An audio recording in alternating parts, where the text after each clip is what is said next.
할렐루야. 우리 이 시간 하나님을 기쁘게 찬양했으면 좋겠어요. 우리 늘 부르고 있는 찬양입니다. 첫 번째 곡으로 우리가 온 힘과 온 마음을 다하여서 하나님을 찬양하고 예배합니다. 우리의 마음을 다해서 우리 이 찬양 함께 불러볼게요.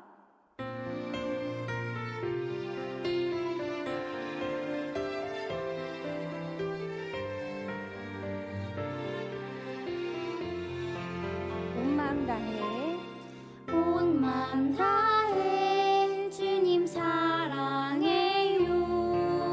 난 오늘도 주님 닮아가요. 온 힘 다해 주님 찬양해요. 이 시간을 주님께 드려요. 우리 이 시간 예수님 닮기를 소망하는 마음으로 다시 한번 이 찬양 크게 불러볼게요. 온 마음 다해 주님 사랑해요. 난 오늘도 주님 닮아가요. 온 힘 다해 주님 찬양해요. 이 시간을 주님께 드려요. 이 시간을 주님께 드려요. 이 시간을 주님께 드려요. 아멘. 우리 이 시간에 우리의 마음과 우리의 힘을 담아서 우리 하나님 앞에 드려지는 귀한 시간입니다. 특별히 우리가 지난주에 말씀을 통해서 하나님의 기쁨에 대해서 우리가 함께 배웠어요. 우리가 이 시간에는 찬양을 통하여서 우리는 하나님의 기쁨입니다. 우리가 그 마음을 가지고 우리 찬양 함께 불러보도록 할게요.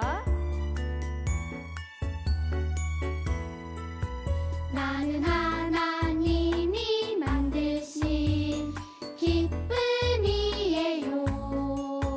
나는 하나님이 보내신 기쁨이에요. 복음 전하는 기쁨이, 사랑 전하는 기쁨이, 언제나 어디서나 기쁨이 될 거예요. 우리 기쁨 되기를 소망하면서 이 찬양 더 큰 목소리로 함께 불러볼게요. 나는 하나님이 만드신 기쁨이에요. 나는 하나님이 보내신 기쁨이에요. 복음을 전하는 복음 전하는 기쁨이, 사랑 전하는 사랑 전하는 기쁨이, 언제나 어디서나 기쁨이 될 거예요. 복음 전하는 기쁨이 복음 전하는 기쁨이, 사랑 전하는 사랑 전하는 기쁨이, 언제나 어디서나 기쁨이 될 거예요. 아멘. 우리 찬양의 가사처럼 한 주간도 하나님을 기뻐하는 그런 삶이 되기를 축복합니다. 우리 이 시간에 그런 예수님을 따라가기를 소망하면서 우리 이 시간 따라의 이 찬양 함께 불러볼게요. 따라해 따라해 예수님의 사랑, 따라가 예수님 말씀, 날 인도하는 예수, 그 사랑 따라가리라. 날 인도하는 예수님, 그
아멘.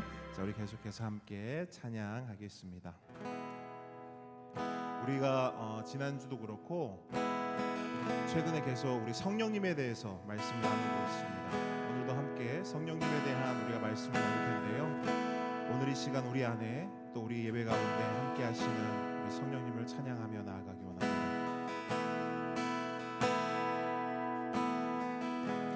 따스한 성령님 마음으로 보내 내 몸을 감싸며 주어지는 평안아 만족함을 느끼네. 한 번 더 따스한 성령님 따스한 성령님 마음으로 보내 내 몸을 감싸며 주어지는 평안아 만족함을 느끼네. 부르신 곳에서 난 예배하네. 어떤 상황에도 나는 예배하네. 부르신 곳에서 나는 예배하네. 어떤 상황에도 나는 예배하네.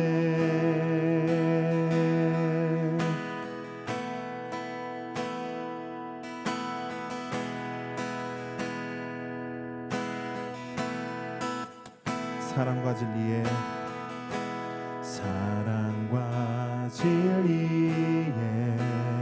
한 줄기 빛보내 한 줄기 빛보내 내 몸을 감싸며 주어지는 평안아 그 사랑을 느끼네. 한 번 더 고백합니다. 사랑과 진리에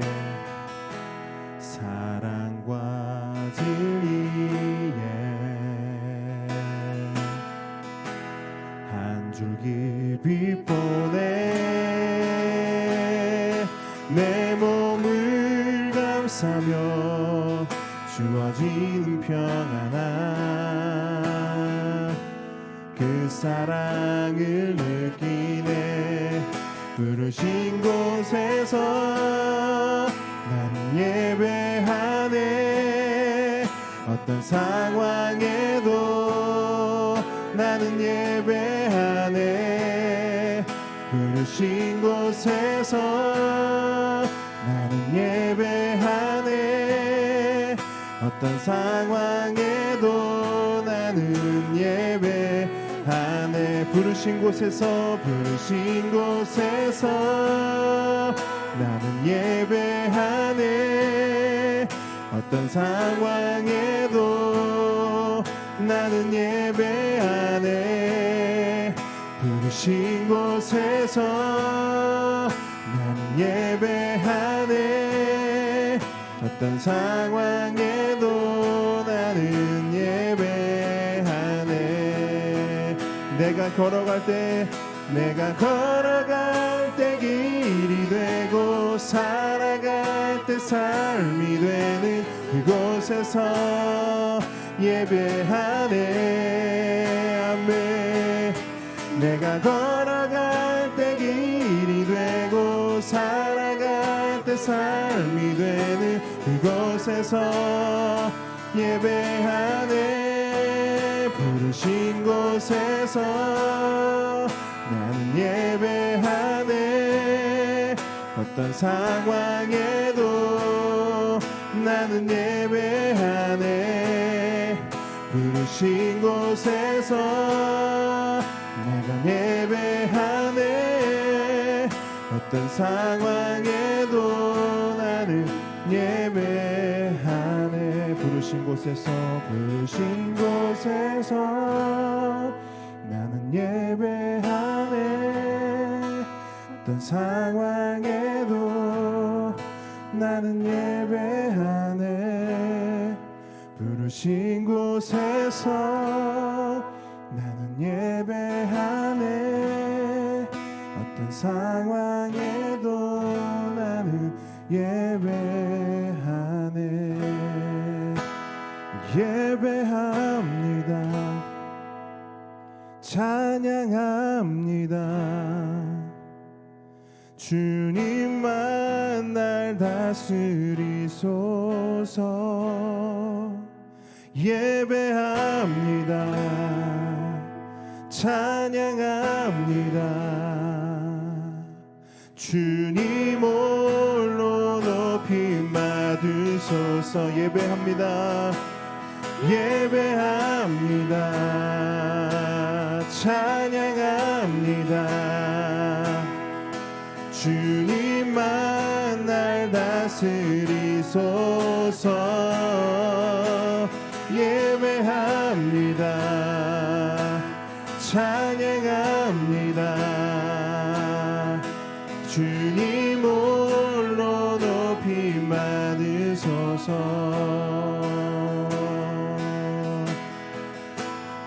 완전하신 나의 주, 완전하신 나의 주, 의의 길로 날 인도하소서.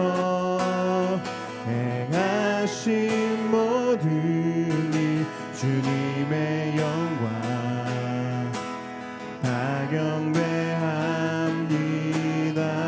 완전하신 나의 주, 완전하신 나의 주, 의의 길로 날 인도하소서. 행하신 모든 일 주님의 영광 다 경배합니다. 예배합니다. 예배합니다. 아멘. 찬양합니다. 오직 주님만 날 다스리소서. 예배합니다. 찬양. 주님 홀로 높임 받으소서. 예배합니다. 예배합니다. 찬양해. 주님만 날 다스리소서. 예배합니다. 찬양합니다. 주님 홀로 높임 받으소서. 예배합니다. 예배합니다. 주님만 찬양합니다. 오직 주님만 날 다스리소서. 예배합니다. 찬양합니다. 주님 홀로 높임 받으소서. 주님 홀로 높임 받으소서. 오늘 이 시간 우리 예배 주님 홀로 높임 받으소서.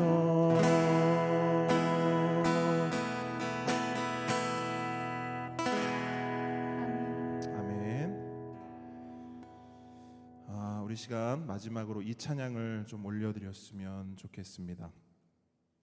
나의 만족과 유익을 위해 라는 찬양인데, 이 찬양을 아시는 분도 계실 테고 잘 모르시는 분, 오늘 처음 이 찬양을 고백하는 분도 계실 텐데, 잘 아시는 분들은 우리 이 찬양 함께 고백했으면 좋겠고요. 잘 모르시는 분들, 이 찬양 나 오늘 처음이다 하시는 분들은 특별히 가사에 좀 집중해서 이 찬양의 은혜를 함께 좀 나누었으면 좋겠습니다. 여러분, 이 찬양 우리 하나님께 고백하며 나아가겠습니다.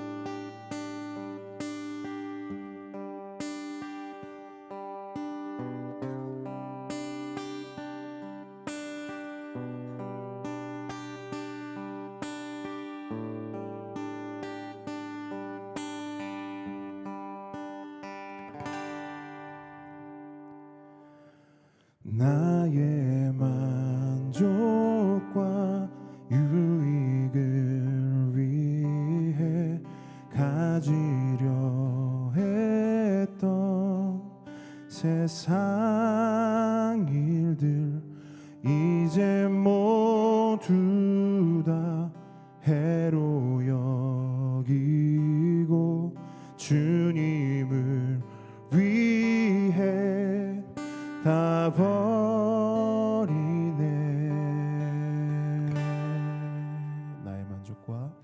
나의 만족과 유익을 위해 가지려 했던 세상 일들 이제 모두 다 해로 여기고 주님을 위해 다 버리네. 내 안에 가장 귀한 것 주님을 알미라. 모든 것 되시며 의와 기쁨 되신 주 사랑합니다.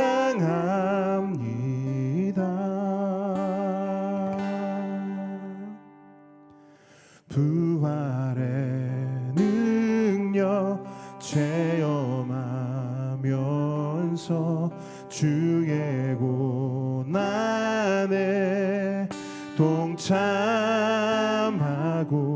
주의 죽으심 본을 받아서 그의 생명에 참여하네. 한 번 더 고백합니다. 부활의 능력 체험하면서 주의 고난에 동참하고 주의 죽으심 본을 받아서 그의 생명에 참여하네. 내 안에 가장 귀한 것 주님을 알미라. 모든 것 되시며 의와 기쁨 되신 주 사랑합니다.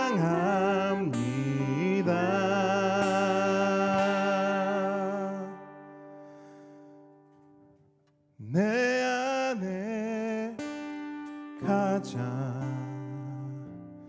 귀한 것 주님을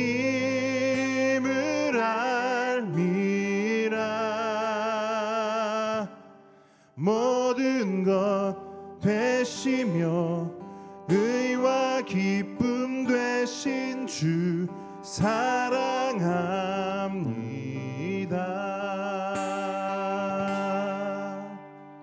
나의 주.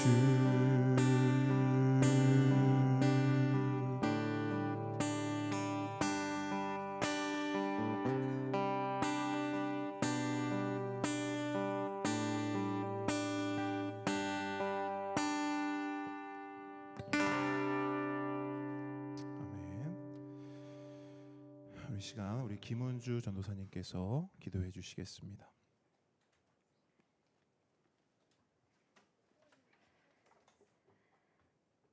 사랑하는 하나님 아버지, 감사합니다.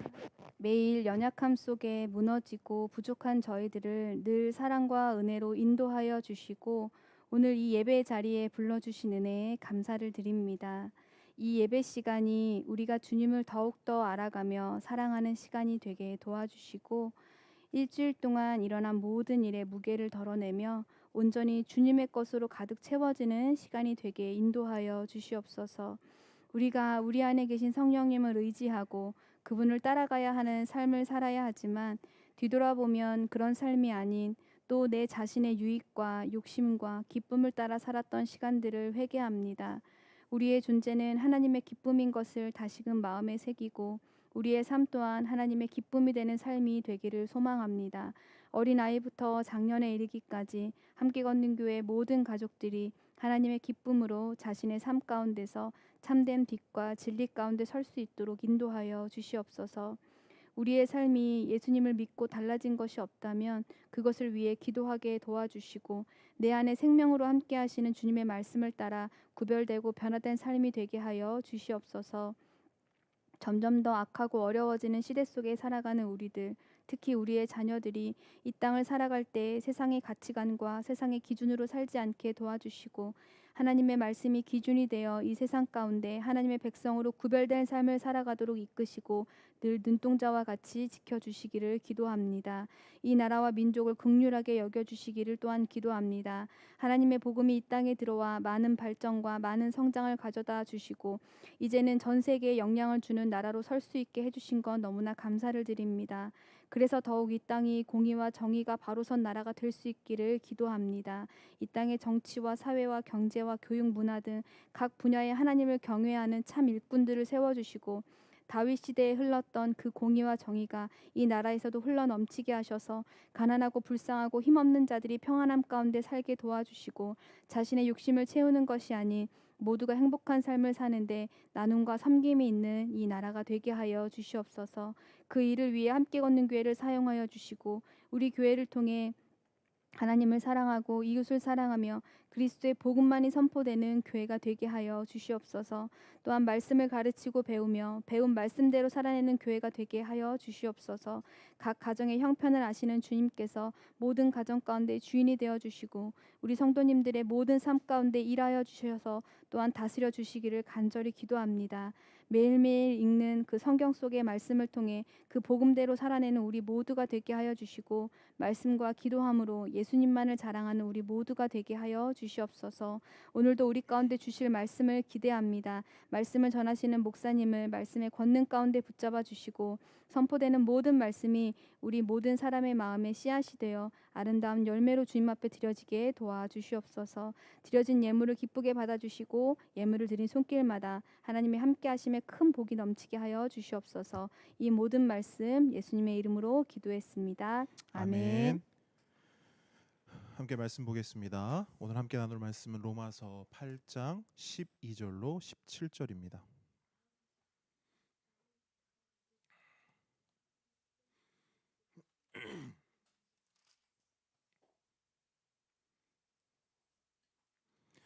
로마서 8장 12절로 17절 말씀 우리 한 목소리로 함께 읽도록 하겠습니다. 우리 다음 세대 친구들도 우리 함께 글을 모르는 친구들이라 할지라도 엄마 아빠 입술을 보면서 엄마 아빠가 말씀을 어떻게 고백하는가 어떻게 선언하는가 함께 우리 아이들 한 마음으로 말씀 함께 읽도록 하겠습니다. 자, 함께 읽겠습니다. 시작. 그러므로 형제들아 우리가 빚진 자로 돼 육신에게 져서 육신대로 살 것이 아니니라. 너희가 육신대로 살면 반드시 죽을 것이로되 영으로서 몸의 행실을 죽이면 살리니 무릇 하나님의 영으로 인도함을 받는 사람은 곧 하나님의 아들이라. 너희는 다시 무서워하는 종의 영을 받지 아니하고 양자의 영을 받았으므로 우리가 아빠 아버지라고 부르짖느니라. 성령이 친히 우리의 영과 더불어 우리가 하나님의 자녀인 것을 증언하시나니 자녀이면 또한 상속자 곧 하나님의 상속자요 그리스도와 함께한 상속자니 우리가 그와 함께 영광을 받기 위하여 고난도 함께 받아야 할 것이니라. 아멘. 아멘. 오늘 주님께서 우리에게 주시는 말씀은 성령님의 일하심입니다. 성령님의 일하심. 지난주 나눴던 말씀처럼 성령님은 우리 안에 계실 뿐 아니라 우리 안에서 일하고 계십니다. 믿으십니까? 아멘. 그렇다면 성령님은 구체적으로 어떤 일을 하실까? 성령님이 우리 안에 계시고 우리 안에서 일하시는데, 오늘도 여전히 일하고 계시는데 성령님은 구체적으로 어떤 일을 하실까? 오늘 본문을 통해 함께 묵상해 보기를 원합니다. 그럼 말씀으로 오늘 바로 들어가도록 하겠습니다. 자, 성령님은 우리 안에서 어떤 일을 하시는가? 첫째, 받은 은혜를 기억나게 하십니다. 어떤 일을 하신다고요? 받은 은혜를 기억나게 하십니다. 여러분, 우리의 놀라운 재주 가운데 하나는 하나님께 받은 은혜를 너무나 쉽게 까먹고 잊어버리는 것입니다. 말씀을 읽거나 설교를 듣는 그 순간에는, 지금 이 순간에도 하나님의 은혜가 우리를 감동시키면, 하나님의 은혜를 우리가 알게 되면, 하나님의 은혜를 우리가 깨닫게 되면 우리는 그 하나님의 은혜 앞에 고개를 끄덕이고 마음이 뜨거워지며 하나님의 은혜에 감사하게 됩니다. 그러나 그게 얼마나 갑니까? 우리는 돌아서면 까먹고 돌아서면 잊어버립니다. 이처럼 우리는 하나님의 은혜를 기억하는 데 있어서 너무나 취약하고 연약합니다. 우리에게 연약한 부분이 너무나 많은데 그 중에서도 가장 연약한 부분이 바로 이 하나님의 은혜를 까먹고 잊어버리고 그럼에도 아무렇지 않게 아주 잘 살아가는 것입니다. 우리에게 가장 연약하고 취약한 부분이에요. 그런데 이러한 우리의 연약함을, 이러한 우리의 취약함을 잘 아시는 분이 계십니다. 바로 우리 안에 계시는 성령님이십니다. 누가 아신다고요? 성령님. 성령님이 잘 알고 계세요. 그래서 성령님은 우리 안에서 오늘도 여전히 어떤 일을 하시는가, 여러 가지 일을 하시지만 그 중에서도 우리가 하나님께 받은 은혜를 기억나게 하십니다. 우리의 일이, 우리가 하는 일이 받은 은혜를 잊어버리고 까먹는 것이라면 성령님의 일은 뭐예요? 받은 은혜를 기억나게 하시는 거예요. 우리는 계속 잊고 성령님은 계속 기억나게 하세요. 오늘 본문 12절 전반부를 보시면 바울도 이러한 관점에서 우리에게 권면하고 있습니다. 12절 한번 보시기 바랍니다. 12절 전반부 앞부분. 그러므로 형제들아, 우리가 빚진 자로 돼. 우리가 뭐라고요? 빚진 자. 무슨 말입니까? 우리가 성도로 살아가면서 절대로 잊지 말아야 할 것이 있는데, 그것은 우리 모두가, 성도된 우리 모두가 하나님의 크신 은혜에 빚진 자라는 거예요. 하나님은 우리에게 말로 다 할 수 없는 크신 은혜를 값없이 주셨습니다. 그리고 우리는 그 은혜 아래 살아가는 빚진 자이기에 그 은혜의 빚진 자답게 우리의 삶을, 성도로서의 삶을 살아가라는 것입니다. 그러나 우리의 문제는 뭐예요? 우리의 연약함, 우리의 취약함은 뭐예요? 이 놀라운 진리를, 이 중요한 원리를 자꾸 잊어버린다는 거예요. 내가 받은 은혜를 돌아서면 까먹고, 내가 하나님의 빚진 자, 하나님의 은혜의 빚진 자라는 그 사실을 하루가 멀다 하고 잊어버리고 아무렇지 않게 아주 잘 사는 겁니다. 그러다 보니 우리의 삶은 어떻습니까? 우리의 신앙생활은 어떻습니까? 이건 마치 우리가 하나님께 빚진 것이 아니라 오히려 하나님이 우리에게 빚진 것 같아 보일 때가 너무나 많은 거예요. 우리가 하나님께 빚진 자인데 우리의 신앙생활, 우리의 삶을 보면 우리가 빚진 게 아니고 하나님이 우리에게 빚진 자처럼 우리가 그렇게 신앙생활하고 우리가 그렇게 살아간다는 거예요. 그래서 하나님, 나의 평생을, 나의 인생을 하나님께 받은 그 은혜 갚으며 살겠습니다. 이렇게 말하는 사람은 거의 없고 대부분은 어떻게 말하느냐? 하나님, 은혜 주세요. 하나님, 더 큰 은혜 주세요. 하나님, 이 정도로는 부족해요. 모자라요. 하나님, 더 큰 은혜 주세요. 다른 말로 더 큰 복 주세요. 이렇게 말하는 사람이 수천진 거예요. 여러분 사자성어 중에 배은망덕이라는 말이 있어요. 배은망덕. 무슨 말이에요? 받은 은혜를 다 잊어버리고 배신으로 되갚는다라는 의미의 사자성어입니다. 그런데 이 배은망덕이라는 사자성어가 가장 잘 어울리는 존재가 있어요. 누구냐? 바로 사람이에요. 까치도 은혜를 갚고요. 제비도 은혜를 갚아요. 그런데 오직 사람만이 배은망덕, 은혜를 배신으로 갚습니다.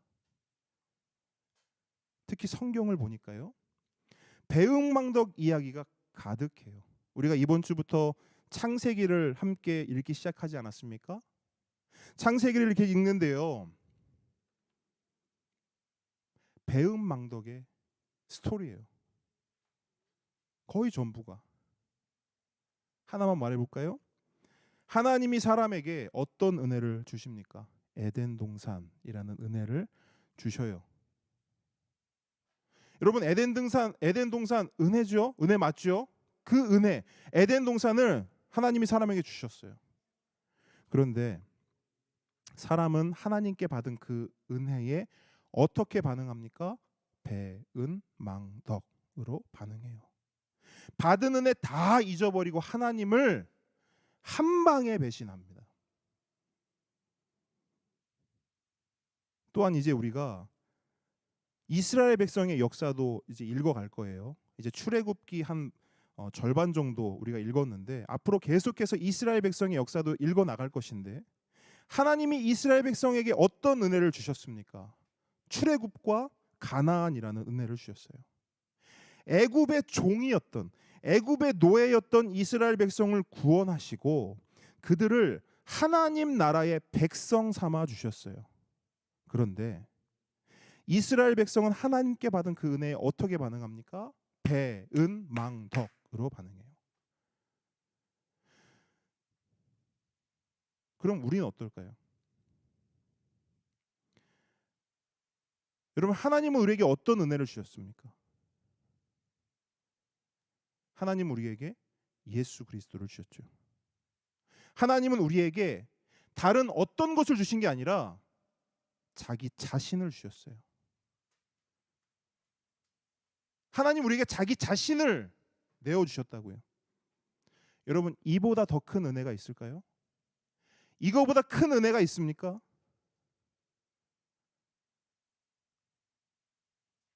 우리는 이 놀라운 은혜를 받은 자들이에요. 우리는 이 말로 형언할 수 없는 이 놀라운 은혜에 빚진 자들입니다.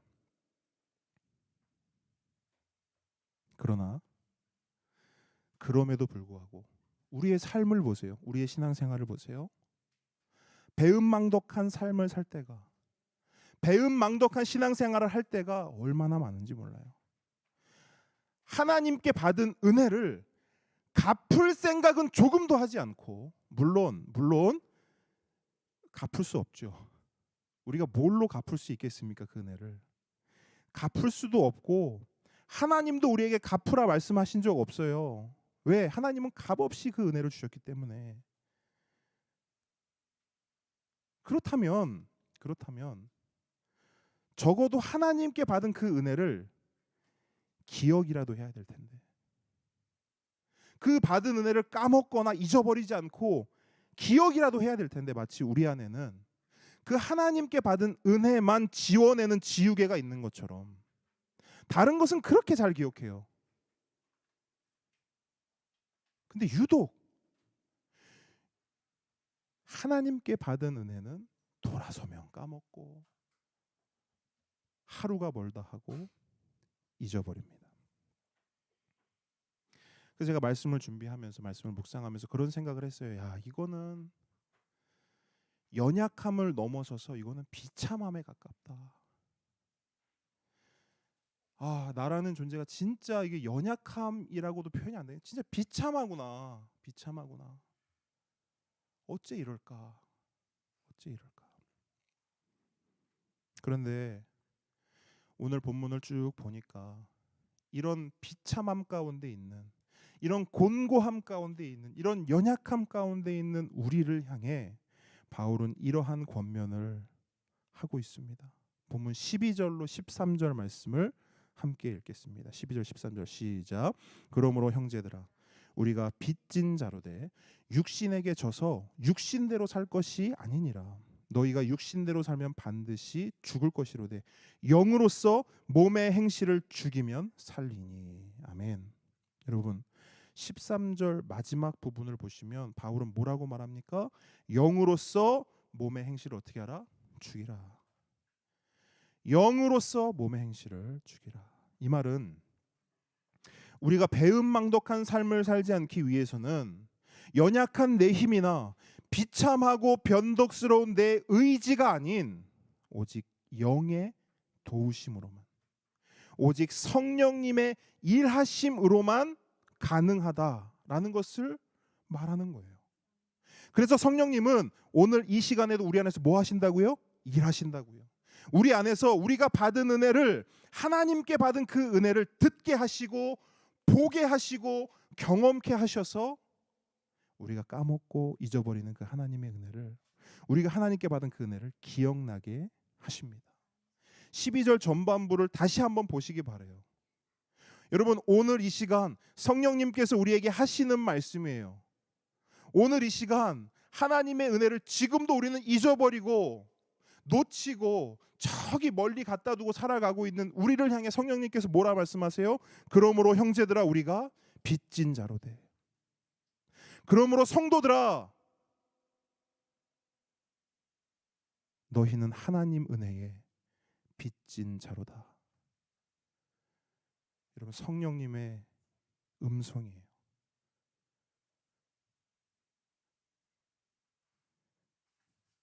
우리가 하나님 은혜에 빚진 자라는 것을 잊지 말라고 오늘 이 시간에도 성령님이 우리에게 말씀하고 계세요.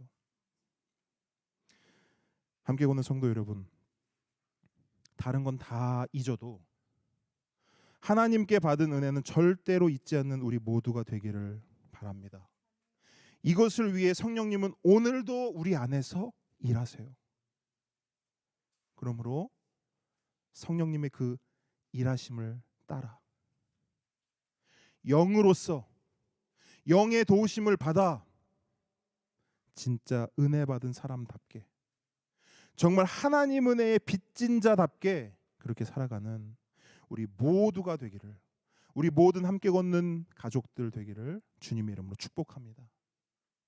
한 걸음 나아갑니다. 성령님은 우리 안에서 어떤 일을 하시는가? 두 번째 하나님을 아빠 아버지로 부르짖게 하십니다. 어떤 일을 하신다고요? 하나님을 아빠 아버지로 부르짖게 하십니다. 여러분 하나님을 믿는다고 해서 다 똑같은 것이 아닙니다. 어떤 사람은 하나님을 신이라고 불러요. 또 어떤 사람은 하나님을 절대자 또는 초월자라고 부릅니다. 물론 하나님은 절대자이시고 초월자이십니다. 그렇기 때문에 하나님을 신으로 믿고 부르는 것 가능합니다. 가능은 합니다. 하지만 이것은 전적으로 사람의 입장이고 사람의 생각일 뿐 하나님의 생각은 전혀 다릅니다. 오늘 본문을 포함해서 성경 전체에 녹아있는 하나님의 생각은, 하나님이 생각하는 하나님과 우리의 관계는 신과 피조물, 절대자와 초월자와 그를 따르는 무능한 인간, 이 정도가 아니에요. 이런 관계는 저기 그리스 로마 신화에나 나오는 거예요. 하나님이 원하시고 하나님이 생각하시는 하나님과 우리의 관계는 하나님이 우리의 아버지 되시고 우리는 하나님의 자녀 되는 것입니다. 아멘. 그래서 우리가 하나님을 향해 오 신이시여, 오 절대자시여, 오 초월자시여 이렇게 부르짖는 것이 아니라 아빠, 아버지라고 이렇게 부르짖는 것. 이것이 바로 하나님이 바라고 원하시는 하나님의 말씀, 성경이 말하는 바 하나님과 우리의 관계입니다. 그런데 여러분, 이러한 관계가 그냥 됩니까? 그냥 되지 않습니다. 하나님의 자녀가 되는 것은, 하나님을 아빠, 아버지라고 부르는 것은 우리 마음대로, 우리 뜻대로 되는 것이 아닙니다. 여러분, 제가 길을 가고 있는데 갑자기 한 아이가 제 앞을 딱 가로막고 서서, 아저씨, 지금부터 아저씨는 저희 아버지고 저는 이제부터 아저씨 아들이에요. 이렇게 말하면서 저를 아빠, 아버지 이렇게 부른다면 저는 어떻게 반응하면 될까요? 여러분은 어떻게 반응하시겠습니까? 제가 답을 알려드릴게요. 그냥 그 아이를 딱 보고 한번 씩 웃어주고 그냥 가던 길 가면 됩니다. 왜요? 저는 그런 자녀를 둔 적이 없거든요. 자녀가 된다는 것은, 가족이 된다는 것은 그 아이처럼 그런 식으로 그냥 우긴다고 되는 것이 절대 아닙니다. 여러분, 사람과 사람 사이에도 이렇다면 하물며 하나님과 사람 사이는 말할 것도 없겠죠. 이처럼 하나님의 자녀가 된다는 것은 우리가 되고 싶다고 되는 것 아닙니다. 하나님을 아빠, 아버지 이렇게 부르는 것도 우리가 부르고 싶다고 그냥 부를 수 있는 것이 아니에요. 우리가 하나님의 자녀가 되고 우리가 하나님을 아빠, 아버지로 부를 수 있는 유일한 방법은 오직 단 하나, 성령님 뿐입니다. 단 하나의 방법이 뭐라고요? 성령님.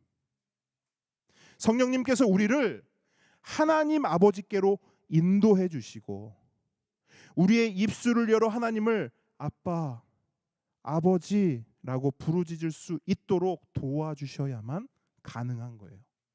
본문 14절로 15절 말씀 함께 읽겠습니다. 시작.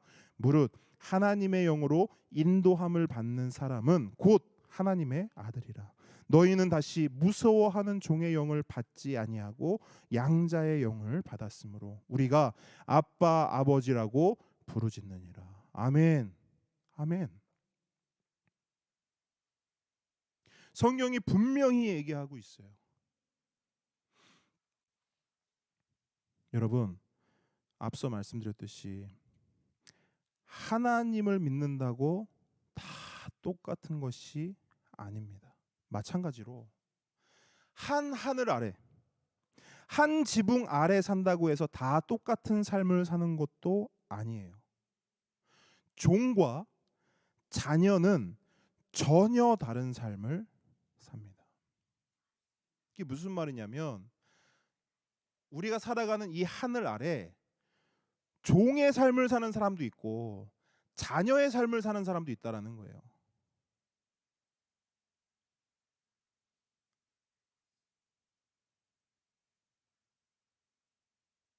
분명히 다른 삶을 살아가는 두 부류의 삶이 있다라는 겁니다.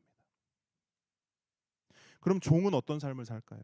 종은 매사의 두려움과 긴장감 속에서 주인의 눈치를 이리저리 살피며 삽니다.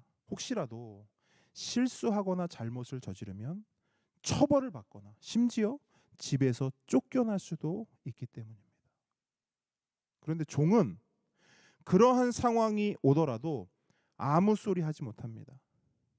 주인이 처벌을 하고 주인의 처벌이 떨어져도 찍소리 못하고 그 처벌을 받아야 해요.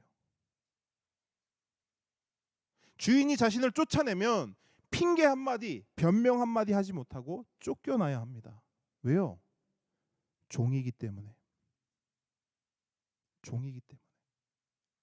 이러한 종의 운명을 너무나 선명하게 기록하고 있는 말씀이 있어요. 제가 읽어드릴 거예요. 마태복음 25장 30절 말씀인데요. 이 말씀이에요. 이 무익한 종을 바깥 어두운 데로 내쫓으라. 거기서 슬피 울며 이를 갈리라 하니라. 종의 운명이에요.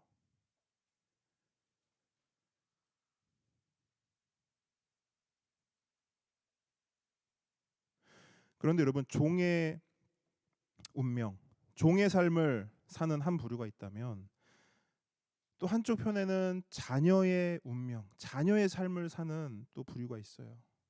그럼 자녀는 어떠한가? 자녀는 종과 다릅니다. 자녀는 종과 전혀 다른 삶을 살아가죠. 물론 자녀도 실수할 수 있습니다. 자녀도 잘못을 저지를 수 있어요. 그래서 자녀도 혼날 수 있고, 진심은 아니지만 너 자꾸 이럴 거면 너 집 나가. 집 나가! 이런 소리를 들을 수도 있습니다. 그래서 어찌 보면 어떤 면에서는 종과 자녀가 크게 다르지 않은 것처럼 보이기도 합니다. 그러나 종과 자녀 사이에는 분명한 차이가 있습니다. 종에게 없는 특권이 자녀에게 있는 거예요. 그 특권이 뭡니까? 앞서 말씀드렸듯이 종은 주인이 혼을 내거나 주인이 집에서 너 나가라고 하면 찍소리하지 못하고 쫓겨나야 해요. 그게 종의 운명이에요. 하지만 자녀는 어떻습니까? 아버지가 너 왜 이랬어? 너 이럴 거면 집 나가라고 하면 자녀는 아버지를 향해 이렇게 부르짖을 수 있어요. 아빠, 아버지 잘못했습니다. 용서해 주세요. 아빠, 아버지 용서해 주세요. 한 번만 용서해 주세요. 다신 그러지 않을게요. 이렇게 부르짖을 수 있는 특권이 자녀에게 있는 거예요.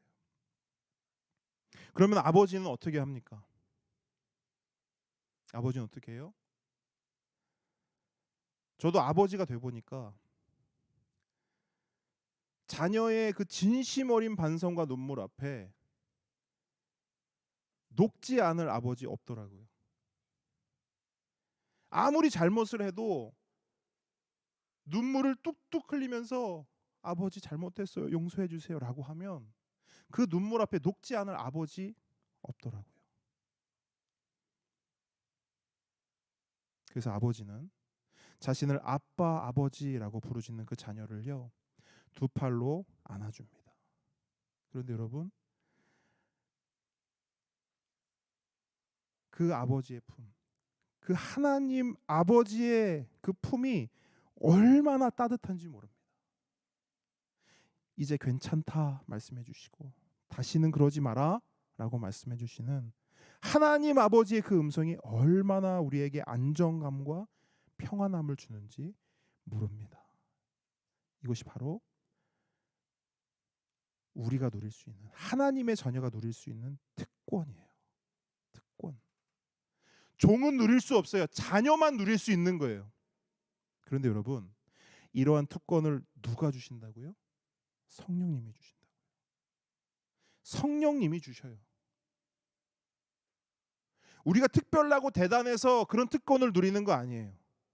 우리 안에 성령님이 계시기 때문에, 그 성령님이 우리의 입술을 열어 아빠, 아버지라고 부르짖을 수 있도록 우리를 도와주시기 때문에 우리가 이 특권을 누릴 수 있는 것입니다.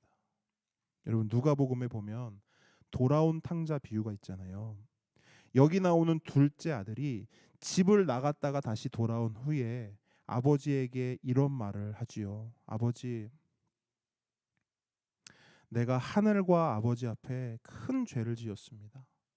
저는 더 이상 아버지의 아들이라고 불릴 자격이 없으니 저를 품꾼의 하나로 삼아 주십시오. 저를 종의 하나로 삼아 주십시오. 저는 제 꼬락서니를 보십시오. 제 모습을 보십시오.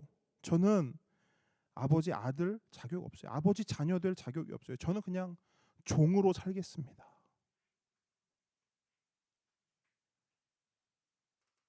여러분, 우리도 가끔 하는 생각이잖아요. 야, 내가 어떻게 하나님 믿는 사람이라 할 수 있을까? 내가 어떻게 하나님 자녀라 이렇게 말할 수 있을까? 난 안 되겠다. 여러분 우리 안에도 드는 마음이잖아요. 그런데 이렇게 자신을 자책하고 자신을 책망하여 말하는 이 아들을 향해 아버지는 어떤 반응을 합니까? 아버지 집에서 가장 좋은 옷을 꺼내서 그에게 입힙니다. 그의 손에는 반지를 끼우고요. 그의 발에는 새 신을 신깁니다. 이게 어떤 의미예요? 아버지는 본문을 보면 특별히 말하지 않아요. 이 행동으로 말하고 있어요. 근데 그 말의 의미가 뭐예요? 이런 거지요. 무슨 소리냐 아들아. 무슨 소리냐. 너는 종이 아니라 내 아들이다. 너는 종이 아니야. 너는 내 자녀야. 그리고 나는 여전히 너의 아빠, 아버지다. 나는 너의 아빠, 아버지다. 여러분, 성령님의 일하심이 바로 이거예요. 우리 자신을 보면 솔직히 형편없잖아요. 하나님의 자녀 같지 않잖아요. 하나님 주신 은혜도 맨날 까먹고 잊어버리고 내 맘대로 살고 그냥 나 좋을 대로만 살고 그렇게 살아가는 게 우리의 모습 아닙니까? 그래서 우리 마음에는 늘 그런 자책이 있잖아요. 아, 내가 하나님 진짜 믿는 거 맞나? 내가 진짜 하나님 자녀로서 내가 진짜 어디 가서 내가 하나님 자녀라고 말해도 되나? 이런 자책이 있잖아요. 그런데 그럴 때마다 성령님이 우리 안에서 어떻게 일하십니까? 하나님 나라의 가장 좋은 옷을 입히시고 우리의 손가락에 반지를 끼우시고 우리 발에 새 신을 신기세요. 무슨 소리냐? 내가 네 안에 있는데, 내가 네 안에서 일하고 있는데 무슨 소리야? 너는 내 아들이야. 너는 내 딸이야. 여전히 나는 너의 아빠, 아버지야. 그러니까 자책하지 말고 부르짖어라. 아빠, 아버지. 아빠, 아버지. 여러분, 성령님은요, 흔들리고 넘어지고 여전히 연약한 우리 안에서 우리가 하나님의 자녀라는 사실을 계속해서 알려주시고 깨닫게 해주시고 선언해 주십니다. 계속해서 말씀해 주세요.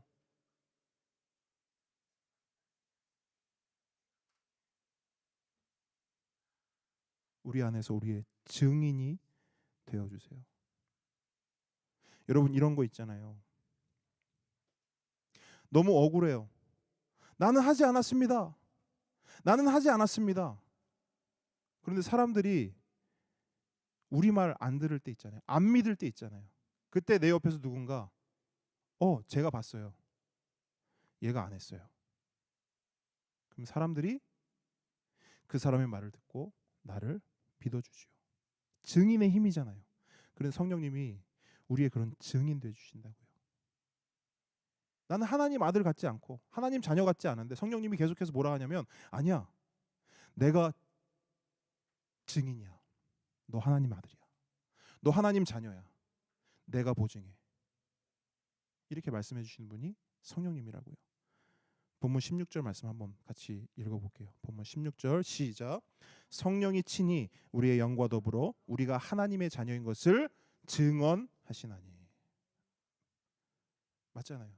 제 말이 아니라 성경이 그렇게 말하고 있다고요. 성령님이 우리의 증인이에요.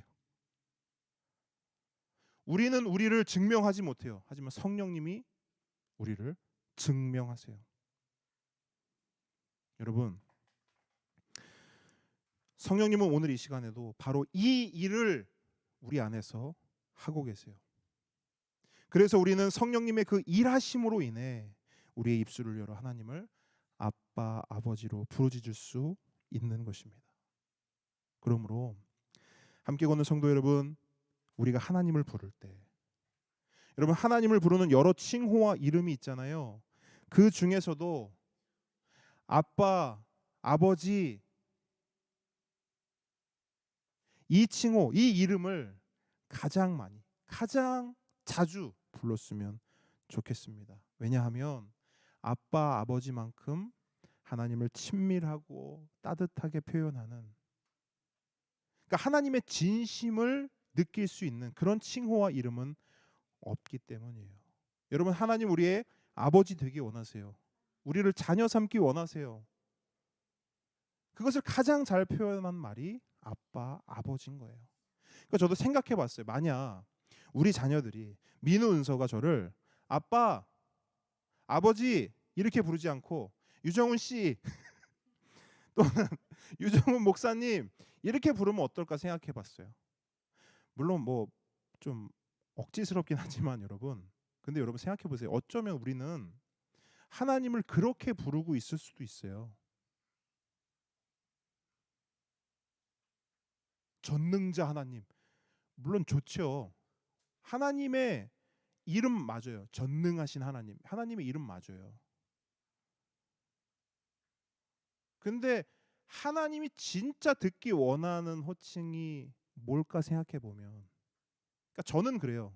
우리 아이들이 아빠 이렇게 부르는 게 좋지 유정훈 씨 아닌 것 같아요. 전능하신 유정훈 목사님 아닌 것 같아요.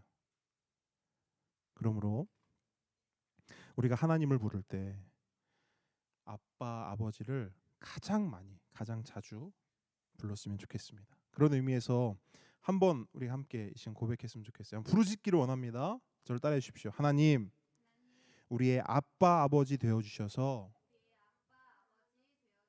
감사합니다. 자, 우리 주일학교 친구들도 하나님, 우리의 아빠, 아버지 되어 주셔서 정말 감사합니다. 네, 여러분 이 고백이 우리의 삶 속에 풍성이 있기를 원합니다. 자, 한 걸음 더 나아갑니다. 성령님은 우리 안에서 어떤 일을 하시는가? 마지막으로 세 번째, 손해를 감수하게 하십니다. 어떤 일을 하신다고요? 손해를 감수하게 하세요. 여러분, 우리는 어떤 존재입니까? 지난주 나눴던 말씀처럼 우리는 오직 나의 기쁨을 위해 사는 존재예요. 나의 기쁨. 우리는 하나님의 기쁨이나 다른 사람, 뭐 이웃의 기쁨에는 솔직히 별로 관심이 없어요. 우리는 그저 나의 기쁨을 위해서만 삽니다. 내 눈을 기쁘게 하고, 내 입을 기쁘게 하고, 내 몸과 내 마음을 기쁘게 하기 위해서 정말 열심히 최선을 다해 살아갑니다. 진짜 그렇잖아요, 여러분. 아닌 척해도 진실이잖아요, 그게. 그러다 보니 우리는요, 나의 기쁨에 대한 것이라면 절대 손해 보려고 하지 않아요. 절대 손해 보려고 하지 않습니다. 혹시라도 누군가 나의 기쁨을 빼앗으려고 하면 절대 가만히 있지 않아요. 애나 어른이나 상관없이. 여러분 아이들이요, 여러분 아이들이 뭐 핸드폰으로 아니면 패드로 유튜브 영상 이렇게 보고 있는데 그걸 끈다거나 그걸 뺏어 보십시오. 아이들 눈빛이 어떻게 바뀌는지 한번 보시라고요. 그게 뭐예요? 누군가 자신의 기쁨을, 내가 지금 기뻐하고 있는데 그 기쁨을 빼앗아 가면 절대 가만히 있지 않는다고요. 더 놀라운 것은 설령 그게 하나님이라고 해도 우리는 나의 기쁨을 빼앗기지 않기 위해, 손해 보지 않기 위해 악다구니를 씁니다.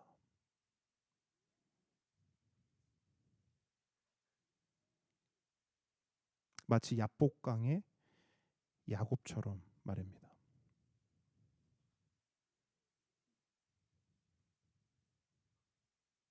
이처럼 우리는 손해보는 것에 너무나 취약하고 연약해요. 그런데 이러한 우리의 연약함을 역시나 잘 아시는 분이 계세요. 바로 우리 안에 계시는 성령님이십니다. 그래서 성령님은 우리 안에서 어떤 일을 지금도 하고 계시는가? 손해보지 않으려는 우리의 욕심과 우리의 이기심을 정금과 같이 단련하셔서 우리로 하여금 하나님을 위해, 그리고 다른 사람, 우리의 이웃을 위해 손해를 감수하는 사람으로, 손해봐도 괜찮은 사람으로, 더 나아가 손해보는 것을 기쁨으로 여기는 그런 사람으로 우리를 변화시켜 주십니다. 오늘 보면 17절 말씀 함께 읽겠습니다. 시작. 자녀이면 또한 상속자 곧 하나님의 상속자요 그리스도와 함께한 상속자니 우리가 그와 함께 영광을 받기 위하여 고난도 함께 받아야 할 것이니라. 아멘. 여러분, 우리는 하나님의 자녀인 동시에 하나님의 상속자입니다. 하나님의 자녀인 동시에 뭐라고요? 상속자입니다. 상속자는 특권을 받아 누리는 동시에 그에 합당한 의무도 가지게 됩니다. 특권만 가지는 게 아니라 의무도 함께 받는다고요. 특권과 의무를 함께 받는 것이 상속자입니다. 그래서 바울은 영광을 받기 위하여 무엇도 함께 받아야 된다고 말해요? 고난도 함께 받아야 한다라고 말하는 거예요. 이처럼 상속자는 영광과 고난을 함께 받습니다. 그 어떤 상속자도 저는 영광만 받고 싶어요, 고난은 받고 싶지 않아요 라고 말할 수 없습니다. 그런 상속자는 존재하지 않아요. 영광을 받으려면 고난도 받아야 돼요. 특권을 누리려면 의무도 가져야 합니다. 그럼 이 말씀을 우리 삶에, 우리가 살아가는 우리의 삶 속에 어떻게 적용할 수 있을까요? 저는 앞서 살펴본 두 번째 주제와 묶어서 이렇게 한번 정리를 해봤어요. 하나님을 아빠, 아버지라고 부르는 자는 그 아빠, 아버지를 위해 손해를 감수할 수 있어야 한다. 괜찮습니까? 바꾸어 말하면 이래요. 아빠, 아버지를 위해 손해를 감수할 수 없는 사람은 하나님을 아빠, 아버지라 부를 자격이 없다. 표현이 좀 세긴 한데요. 근데 재밌지 않습니까? 같은 의미의 말인데 순서를 바꿨을 뿐이에요. 그런데 그 의미가, 그 표현이 훨씬 세졌죠. 저도 이 문장을 정리하면서 이게 표현이 좀 센데? 자격이 없다? 아빠, 아버지를 부를 자격이 없다고? 손해를 감수하지 않으면? 그래서 제가 많이 이렇게 묵상을 했어요. 좀 어떻게 하면 좀 순화되게, 조금 이렇게 거부감 없이 이것을 좀 설명할 수 있을까? 그런데요, 제가 방금 말씀드린 이 문장보다 아래로 그 의미를 유지하면서 순하게 표현은 안 되더라고요. 17절 말씀이 그만큼 우리에게 부담을 주는, 거룩한 부담을 주는 그런 말씀이라는 거예요. 여러분, 한 번 더 강조합니다. 우리는 하나님의 자녀입니다.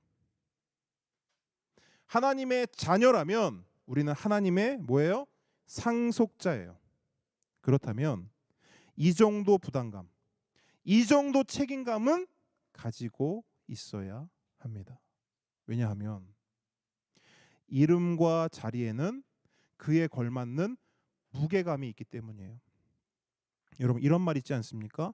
왕이 되려는 자 왕관의 무게를 견디라. 다시 한번요. 왕이 되려는 자 왕관의 무게를 견디라. 여러분, 왕이 감당해야 할 그 중압감과 그 책임감과 어마어마하겠죠. 그런데 이런 격언이 있는 거예요. 그 왕의 자리에 서려면, 그 왕의 영광을 누리려면 그 왕의 자리가 주는, 그 왕관의 무게가 주는 그 중압감을 견디라는 거예요. 그 고난을 견디라는 거예요. 여러분, 하나님의 자녀가 된다는 것은, 하나님의 상속자가 된다는 것은 사실 보통 일이 아니에요. 우리가 생각하는 것만큼 그렇게 단순하거나 우리가 생각하는 것만큼 그렇게 가볍지 않아요. 하나님은 왕이시기에 우리는 왕의 자녀가 된 것이고 왕의 상속자가 된 것입니다. 그래서 하나님의 자녀가 되는 것, 하나님의 상속자가 되는 것, 이거 보통 일 아니에요. 가벼운 일 아니에요. 우리의 구원을 단지 예수천당, 불신지옥 이 정도로만 생각하시면 이건 큰 오산입니다. 그 정도가 아니에요. 우리를 향한 하나님의 꿈은 훨씬 크고 웅장합니다. 우리에게 상속해 주신 하나님의 그 놀라운 영광은요, 그 정도가 아니에요. 우리가 받아 누릴 그 영광은 우리가 감히 상상할 수도 없고 짐작할 수도 없는 영광입니다. 그렇기 때문에 그 영광의 무게만큼이나 그 영광의 가치만큼이나 우리가 받을 고난도 큰 것이고 우리가 감수해야 할 손해도 많은 것입니다. 그래서 그렇기 때문에 성령님은 오늘 이 시간에도 우리 안에서 일하고 계시는 거예요. 어떤 일을 하시는가? 우리가 하나님의 자녀가 되었음에도, 하나님의 상속자가 되었음에도 여전히 연약하고 여전히 손해보지 않으려고 안간힘을 쓰고 있기 때문에 그런 우리를 정금같이 단련하셔서 하나님을 위해, 그리고 다른 사람을 위해, 우리의 이웃을 위해 손해를 감수하는 사람으로, 손해봐도 괜찮은 사람으로, 더 나아가 손해보는 것을 기쁨으로 여기는 그런 사람으로 우리를 변화시켜 주시고 영광받을 그날을 위해 우리를 준비시키기 위해 성령님은 오늘도 우리 안에서 일하고 계시는 거예요. 그러므로 함께 걷는 성도 여러분, 성령님의 인도하심을 따라 손해를 감수하는 우리 모두가 되기를 바랍니다. 나 좋은 것만 하려고 하지 않고 하나님 좋아하시는 것도 좀 하는, 그러다가 아이씨 이걸 이렇게 하면 이거 나 손해인데, 아이씨 이게 좀 불편한데, 아 이거 좀 별론데 라는 일이라 할지라도 아빠 아버지를 위해 그것을 감수하는, 감내하는, 견뎌내는 우리가 되기를 바랍니다. 여러분 쉽지 않을 거예요. 쉽지 않을 거예요. 성경도 분명히 말씀해요. 고난을 받으라. 명시하잖아요. 고난을 받으라. 고난을 받을 수도 있고 안 받을 수도 있고, 아니고 하나님의 자녀로, 하나님의 상속자로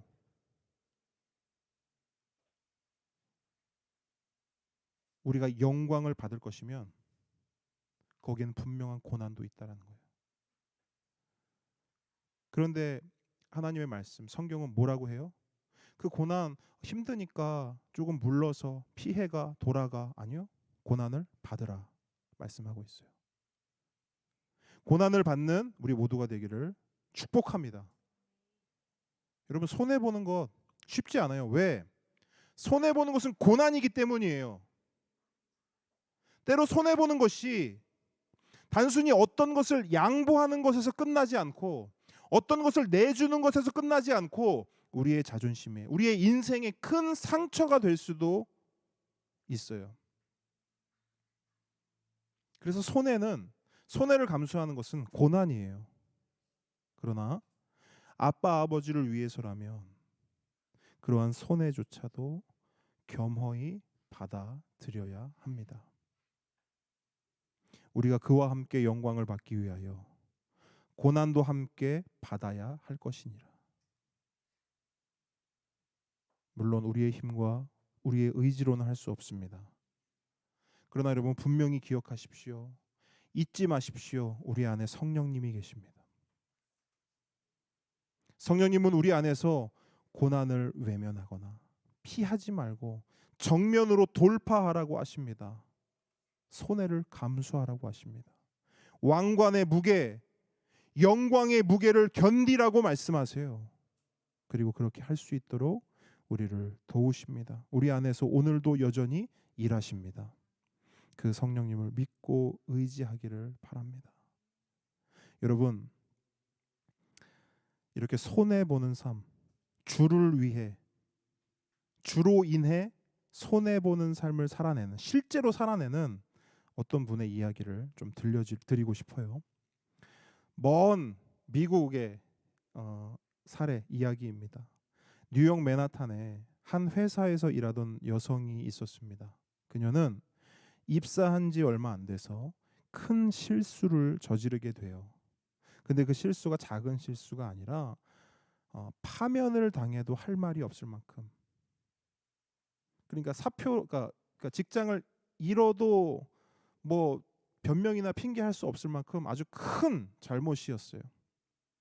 하지만 그의 상사, 그의 직장 상사는 그러한 사실을 위에 보고하지 않고 모든 책임을 혼자 다 뒤집어 썼어요. 그로 인해 그 상사, 그 직장 상사는 자신의 그 지금까지 일해온 모든 경력에도 흠집이 났고 그 조직 안에서도 실력 없는 사람으로 낙인이 찍혀 버렸어요. 여러분 얼마나 큰 손해예요, 그죠? 그런 손해를 입게 됐어요. 이러한 상사의 행동을 보면서 그 이제 막 입사해서 그 큰 실수를 저지른 그녀는 진짜 놀랬어요. 너무 놀랬죠. 왜냐? 자신이 직장 생활을 하면서 만났던 상사들은 자기가 조금 일을 좀 잘한 게 있으면 그걸 홀딱 가로채서 자기의 공을 삼는 사람들, 그런 사람들 뿐이었거든요.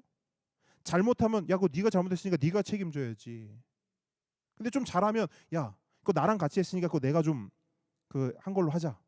이런 사람은 너무 많이 만났는데 지금처럼 남의 허물을, 남의 실수를, 남의 잘못을 대신 지고 스스로 손해를 감수하는 경우는 처음이었기 때문이에요. 그래서 그녀는 너무 궁금했어요. 그래서 그 상사에게 고마움을 전하는 그 자리에서 어떻게 그럴 수 있었는지 물었습니다. 그랬더니 그 상사가 이렇게 막 쑥스러워하면서 대답을 회피하는 거예요. 아니에요. 그냥 묻지 마세요. 그냥 제가 그냥 한 겁니다. 근데 그녀는요, 너무너무 궁금했어요. 너무너무 궁금했어요. 근데 저라도 그럴 것 같아요. 도대체 왜 그러지? 어떤 것 때문에 나한테 이렇게 해주는 거지? 어떤 것 때문에 저런 손해를 감수하면서까지 나를 대신해서 허물을 다 뒤집어 쓴 거지? 계속해서 물었어요. 결국 그 상사는 그녀의 성화에 못 이겨서 조심스럽게 입을 열었습니다. 그 상사의 대답은 이러했어요. 오해하지 말고 들으세요. 저는 크리스천입니다. 저는 예수 믿는 사람입니다. 이 말에는 여러 가지 의미가 있겠지만 내가 저지른 잘못의 대가를 예수 그리스도가 다 떠맡았다는 뜻이기도 합니다. 그분은 나의 모든 죄를 다 담당하셨습니다. 그리고 그분은 저를 대신해서 십자가를 지셨습니다. 그래서 저도 제 힘 닿는 데까지 그분처럼 남들의 짐을 지고 싶어서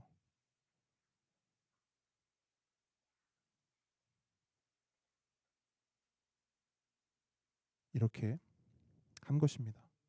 특별한 건 없습니다. 부담 갖지 않으셔도 됩니다. 이렇게 말을 했어요.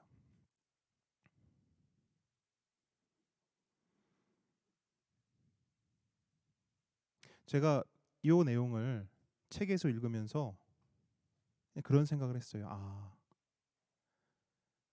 이게 바로 성령님의 일하심이구나. 이게 바로 성령님의 일하심이구나. 여러분, 성령님은 이 상사의 대답을 보시면 아시겠지만 먼저 우리 안에 어떤 일을 하시냐면 우리가 하나님께 받은 은혜를 어떻게 한다고요? 기억나게 하세요. 그리고 그 기억남을 통해 은혜 받은 자답게, 빚진 자답게 하나님을 위해 또는 우리의 이웃을 위해 그 손해를 감수하게 하십니다. 여러분 이 원리를 꼭 기억하시기 바래요. 손해를 감수하는 것은 내 의지만으로 되는 것이 아닙니다. 아까도 말씀드렸죠. 손해를 감수하는 게 쉽지 않아요. 우리 의지대로 안 돼요. 우리 생각, 우리 뜻대로 안 됩니다. 그럼 언제 손해를 감수할 수 있는가? 우리가 하나님께 받은 그 은혜를 기억하여 그 은혜가 우리 안에서 원동력이 되어 그 하나님께 받은 은혜의 원동력으로 인해 자연스럽게 우리 안에서 발현되는 것이 바로 손해를 감수하는 거예요. 그러므로 함께 오는 성도 여러분, 성령님의 일하심을 따라 아빠 아버지를 위해 그리고 우리의 이웃을 위해 손해를 감수하는 사람이 되기를 바랍니다. 손해봐도 괜찮은 사람이 되기를 바래요. 더 나아가 손해 보는 것을 기쁨으로 여기는 그런 사람으로 우리 모두가 살아가기를 바랍니다. 특히 이 코로나를 지나가는 이 시기에 정말 필요한 사람이 이런 사람이에요. 손해 볼 줄 아는 사람. 여러분 손해 보는 그런 사람이 우리가 되었으면 좋겠습니다. 말씀을 정리합니다. 성령님은 오늘 이 시간에도 우리 안에서 여러분 안에서 일하십니다. 우리가 하나님께 받은 은혜를 기억나게 하시고 하나님을 아빠 아버지라고 부르짖을 수 있는 특권도 우리에게 주십니다. 그래서 우리를 조금도 손해 볼 줄 모르는 우리를 손해를 감수하는 사람으로 손해봐도 괜찮은 사람으로 그런 참 아름다운 사람으로 우리를 변화시켜 주시고 우리가 영광 받을 그날을 위해 우리를 준비시켜 주십니다. 그 하나님 자녀, 하나님의 상속자의 그 왕관을 견딜 수 있는 그러한 자로 우리를 준비시켜 주십니다. 이번 한 주간도 이러한 성령님의 일하심에 힘입어 하나님의 자녀답게 은혜 받은 자답게 은혜의 빚진 자답게 살아가는 우리 모두가 되기를 주님의 이름으로 축복합니다. 함께 찬양하겠습니다.